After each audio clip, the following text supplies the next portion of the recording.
আমরা বৈষম্যবিরোধী ছাত্র আন্দোলন, যেটি একটি সাধারণ শিক্ষার্থীদের প্ল্যাটফর্ম, যেখানে বিভিন্ন রাজনৈতিক দলের নেতাকর্মীরাও ছিলেন।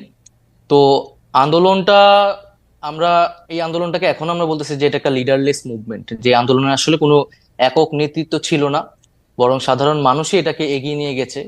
কিন্তু আন্দোলনের একটা প্রেক্ষিতে কিন্তু আন্দোলনটা পরিচালনা করতে হয়েছে, সেক্ষেত্রে হয়তো আমরা গুটি কয়েক শিক্ষার্থী আর সারা দেশে আরো কিছু শিক্ষার্থীদের সাথে সমন্বয়ে পিছন থেকে এটা পরিচালনা করেছি। সেক্ষেত্রে কিন্তু আমাদের নানা জনই আসলে বুদ্ধি পরামর্শ দিয়েছেন। যার ক্ষেত্রে এই কথাটি বলা হচ্ছে তিনি বিশেষভাবে আমাদেরকে পরামর্শ দিয়েছেন এবং পিছন থেকেই সাহায্য সহযোগিতা করেছেন। কিন্তু তিনি এবং আমরা কেউ এই আন্দোলনের মাস্টার মাইন্ড এই শব্দটার সাথে কিন্তু একমত নই।